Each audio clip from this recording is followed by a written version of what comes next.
তৃণমূলের পঞ্চায়েত সদস্যের নেতৃত্বে তৃণমূল কর্মীদের জমি দখলের অভিযোগ কেশপুর ব্লকের জগন্নাথপুর গ্রাম পঞ্চায়েতের অন্তর্গত বাগপাতা গ্রামে তৃণমূলের স্থানীয় পঞ্চায়েত সদস্যের উদ্যোগে জমি দখলের অভিযোগ উঠল জানিয়ে শোরগোল জেলা জুড়ে। বাগপাতা গ্রামের স্থানীয় তৃণমূলের পঞ্চায়েত সদস্য মনোরঞ্জন খায়ের নেতৃত্বে প্রায় 15 থেকে 20 বিঘা জমিতে চাষ করতে দেওয়া হয়নি স্থানীয় চাষিদের। পাশাপাশি প্রায় 2 বিঘার বেশি জমিতে জমির মালিককে চাষ করতে দেওয়া হয়নি, উল্টে জোরপূর্বক সেখানে চাষ করেছে মনোরঞ্জন খায়ের নেতৃত্বে কিছু জন। গত 2 দিন আগে লাঠিসোঁটা নিয়ে জমি দখল করে ওই তৃণমূল নেতৃত্ব।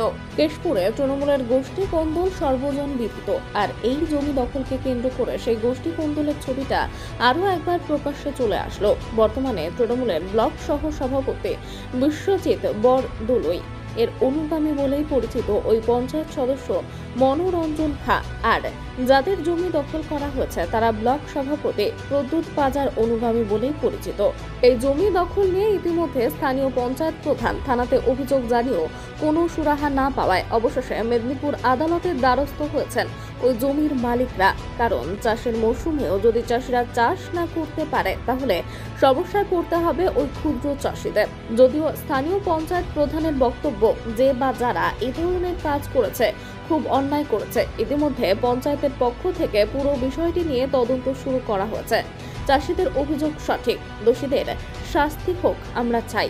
এবার দেখার প্রশাসন কি ব্যবস্থা নেয়। দলনেত্রী তথা মুখ্যমন্ত্রী মমতা বন্দ্যোপাধ্যায়ের কড়া হুঁশিয়ারির পরেও পঞ্চায়েত সদস্যের নেতৃত্বে জমি দখল স্থানীয় ক্ষুদ্র চাষিদের। যদিও এই বিষয়ে কথা বলতে আমরা হাজির হয়েছিলাম মনোরঞ্জন খায়ের বাড়িতে, কিন্তু তিনি এই বিষয়ে কথা বলতে নারাজ। পাশাপাশি তৃণমূল নেতৃত্বরাও এই জমি দখলের বিষয়ে মুখ খুলতে নারাজ। মেদিনীপুর থেকে শেখ ওয়ারিসের রিপোর্ট, বিগ নিউজ। এর ভিত্তিতেই আমি ওখানে একটা তদন্ত করেছিলাম পঞ্চায়েতগতভাবে, ঠিক আছে। তাতে যেটা উঠে এসছে, যেনারা চাষ করছিলেন ওনারা দীর্ঘদিন ধরেই প্রায় 30 বছরের বেশি ওনারা চাষ করছেন জমিটা, ঠিক আছে। তো বর্তমানে এরকম একটা অভিযোগ আমার কাছেও আছে যে মনোরঞ্জন খায়ের নেতৃত্বে জমিটা আবার দখল করে ওরা চাষাবাদ করেছে গ্রামের পক্ষ থেকে। কিন্তু এই বিষয়টা অ্যাকচুয়ালি কাম্য নয়। যদি তাদের বৈধ কাগজপত্র থাকে, তারা তাদের রেকর্ড আছে, আমার কাছে আছে, তো তারা আইনত যা পদক্ষেপ করার সেটা করুক। তাতে করে আমার পঞ্চায়েত প্রধান হিসাবে যেটুকু সহযোগিতা করা দরকার আমি করব। মানে পঞ্চায়েত মেম্বার কোথাও একটা গাজুয়ারি ভাব দেখিয়েছে মনে করছেন? না, সেটা দেখুন, ওটা জমিটা যখন মানে ধান রোয়ার কাজ চলছিল সেই মুহূর্তে পঞ্চায়েত মেম্বার ছিল কিনা আমার কাছে জানা নেই, ঠিক আছে। কিন্তু রাতের অন্ধকারে কেউ বা কারা জমিটা কিন্তু চাষ করেছে, এটুকু কনফার্ম আমার কাছে খবর আছে। মানে যদি কেউ করে থাকে, যদি কিছু কেউ করে থাকে, যার বৈধ কাগজ যদি থেকে থাকে, যারা কমপ্লেন করেছে, তাহলে তো এটা নিশ্চয়ই আইনত অপরাধ। কারণ কারোর জমি জোর করে এইভাবে নেওয়া যায় না, ঠিক নয়। এবং আমাদের সরকারের এরকম কোনো নির্দেশিকাও নেই যে দীর্ঘদিন ধরে কেউ জমিতে চাষ করছে হঠাৎ করে তার জমি জবরদখল করে নেওয়া। এটা আমাদের সরকারের কোনো নিয়মই নেই, এটা অবৈধ। স্বয়ং সভা থেকে বলছেন যে আমরা বিবেকবান মানুষ চাই, বিবেকবান যারা তারাই নেতৃত্ব কন্ট্রাডিক্ট করছে না। সেই মুখ্যমন্ত্রীর বক্তব্যের লঙ্ঘন হচ্ছে না। দেখুন, দিদি তো কখনোই কোনো অপরাধকে তিনি প্রশ্রয় দেন না। সে তার দলের কেউ কোনো নেতৃত্ব হলেও যদি কোনো অপরাধ করে তিনি আইনত ব্যবস্থা নেন। তো আমি নিশ্চয়ই চাইবো এটা সরজমিনে তদন্ত করে তার যদি কেউ দোষী হয় তাদের উপযুক্ত শাস্তি হোক, এটুকু। আমার নাম উৎপল অধিকারী, প্রধান জগন্নাথপুর গ্রাম পঞ্চায়েত অঞ্চলের বিরিমবার সংসদের বাগপাতা গ্রামের বাসিন্দা। আমাদের আয়তি সম্পত্তির উপর তৃণমূলের পঞ্চায়েত মনোরঞ্জন খানের নেতৃত্বে কিছু দুষ্কৃতী লোক রাতারাতি আমাদের জমি দখল করে নিয়েছে। আমরা থানার দ্বারস্থ হলে থানা বলে আমরা কিছু করতে পারবো না, সেই জন্য আমরা আজ মেদিনীপুর আদালতে এসেছি এর প্রতিকার চাওয়ার জন্য। কোর্টের মাধ্যমে কি নোটিশ করাবে? হ্যাঁ, কোর্টের মাধ্যমে আমরা আর সুবিচার চাই।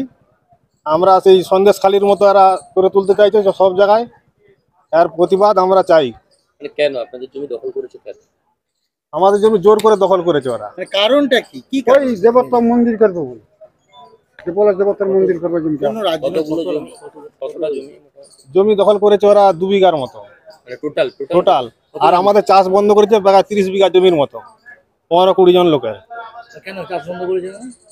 আমরা সম্পত্তি নিয়ে নেবে জোর করে হুমকি দিচ্ছে, এবং আজ বাড়িতে ফিরে গেলেই আমার দিকে বেঁধে নিয়ে রেস্টলি করতে নিয়ে যাবে, এরকম হুমকি দিচ্ছে। এই মুহূর্তে আমরা মনোরঞ্জন খান, উনি তৃণমূলের পঞ্চায়েত, গ্রাম পঞ্চায়েত, মনোরঞ্জন খান, 6 নম্বর অঞ্চল, কেশপুর ব্লকের 6 নম্বর অঞ্চল।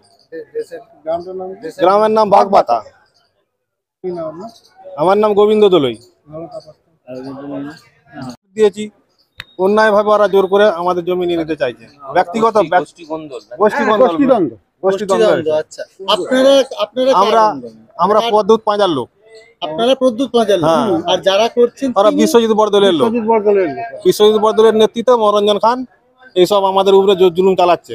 মানে তাহলে প্রদ্যুৎ পাঁচার সাথে বিশ্বজিৎ বরদলৈ লড়াই। হ্যাঁ, তাতে বলি হচ্ছে আমরা গ্রামের সাধারণ মানুষ। ঠিক আছে। তো প্রায় আজ থেকে প্রায় এক মাস ধরে চলছে, 1 মাস ধরে চলছে। ঘটনাটা হচ্ছে কি, আমাদের আয়ত সম্পত্তি প্রায় 40-45 বছরের কেনা সম্পত্তি, তার রেকর্ড আছে, দলিল আছে, যাবতীয় সব তথ্য আছে। বারবার থানাকে সত্ত্বে যাওয়া সত্ত্বেও থানা কোনো কাজই করেনি আমাদের।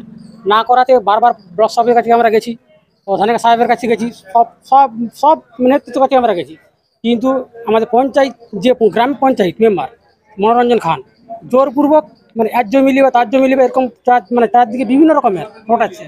যে হঠাৎ দেখি কাল রাত্রে হঠাৎ দেখি সব জমি ধান হয়ে দিয়েছে, প্রায় 2 বিঘা জমি ধান হয়ে দিয়েছে। বিগত দিনও লোক নিয়েছে, প্রায় বিগত দিনে মানে এই লুটপাট করাই কাজ, কোনো কাজ চর্চা কোনো দিন কিছু নেই। খালি লোকের কি করে লোকের ক্ষতি করা যাবে, কি করে লোকের সম্পত্তি নিয়ে যাবে, কি করে মানুষের টাকা লুট করা যাবে, লোক মানে কি বলে লক্ষ লক্ষ টাকা তজনজ করে দিয়ে দেশের পুরা। আপনারা কার লোক? আমরা পদ্ধতি বাজার লোক। আর কে করছে এটা করছে মনোরঞ্জন খান বিশ্বজিতের নেতৃত্বে, বিশ্বজিৎ বরদলের নেতৃত্বে। বিশ্বজিৎ বরদলৈ কোন পোস্টে রয়েছে? বিশ্বজিৎ বরদলৈ এখন অঞ্চলে সহসভাপতি, কেশপুর ব্লকের সহসভাপতি। আচ্ছা, মানে এটা তৃণমূলের গোষ্ঠী, হ্যাঁ তৃণমূলের গোষ্ঠী। আপনাদের কতজনের জমি নিয়ে নেওয়া হচ্ছে? জমি নিয়ে আছে মোট 8 জনের। 8 জনের। কত জমি মোট? জমি বলছে আমাদের হচ্ছে বাগবাতা গ্রামের কি বল নদীমাতৃক দেশ, সব সামান্য জমি মানুষের, আর 1 বিঘা, কারো 1.5 বিঘা, কারো 15 কাঠা, এরকম মাত্র জমি, কিন্তু তা সত্ত্বেও জোর করে নিচ্ছে। কতটা জমি নিয়েছে? 2 বিঘা জমি, মোটামুটি 2 বিঘা জমি হাল করে নিচ্ছে, মানে বীজ রোপণ গমন করে দিচ্ছে, হারিয়ে দিচ্ছে। কত জমি আপনাদের এখনো ধরুন পড়ে আছে প্রায় বিঘা 10। বিঘা 10। এটা কতদিন ধরে হচ্ছে? এটা হচ্ছে প্রায় ধরতে পারুন, এটা রটছে অনেক দিন থেকে। আমরা বারবার থানার কাছে প্রায় 1-1.5 মাস থানার কাছে বারবার ছুটছি, আমরা কোনো সুরাহা পাইনি। আজ কি করছেন? আজ অবশেষে কালকে দেখি আজের ভোর, যেটাকে বলা হয় আজের ভোর, হঠাৎ দেখি ধান রোয়া আছে জমিতে। আমরা বাধা দিতে গেলে তারা লাঠি, ডাং, তাড়া, পিস্তল, বন্দুক নিয়ে ঘুরে এবার কি আপনারা কোর্টে এসছি, আমরা কোর্টের দ্বারস্থ হয়েছি। আমরা চাইছি গরিব মানুষ, আমরা গরিব প্রান্তি মানুষ, আমরা সুরাহা চাই, কোর্টের কাছে দ্বারস্থ হয়েছি, নিজের জমি ফেরত চাই। আমার নাম বিকাশ দোলাই, বাড়ি বাগবা। ও আগে পার্টি করতো সিপিএম। আচ্ছা, সিপিএম করার পর এখন তৃণমূলে ঢুকে, এখন তৃণমূলে বড় একটা হারাম আছে। আগে উনি কাজ কি করতেন? আগে গ্রামে ওর জন্ম থেকে কোনো কাজই নেই। আচ্ছা, হ্যাঁ, কোনো সম্পত্তিও ছিল না। ওর সম্পত্তি কোনো চাষবাস করেনি, একা ধমকে কাজবাজ করলো, করে দিয়ে লোকের উপরে, মানে লোকের এর জরিয়ানা তার জরিয়ানা এরকম করছে। ও মানে কম সব গোটা দেশ তজনজ করে দিয়েছে। আর বয়কট তার বয়কট, এখনো ধরতে পারুন প্রায় আমারই প্রায় 4 বছর বয়কট করে গেছে ওই মনোরঞ্জন খান। বয়কট কিভাবে বয়কট? মানে কারো মানুষের সঙ্গে কথাবার্তা, মেলামেশা কোনো কিছু করতে দেবেনি, কাজকর্ম কোনো কিছু করতে দেয়নি। আমি প্রশাসনের দ্বারস্থ হইতে, প্রশাসন আমাকে 8 বছর মোটামুটি অনেক হেল্প করেছে, কিন্তু এখন তো আবার এই সমস্যা। মনোরঞ্জনের সম্পত্তির পরিমাণ কি বাড়ছে? হ্যাঁ, ওর সম্পত্তির পরিমাণে টাকার প্রচুর অঙ্ক বাড়ছে। প্রায় ও কত হবে সেই সালটা, প্রায় 40 লক্ষ টাকা সম্পত্তি। ঠিক আছে।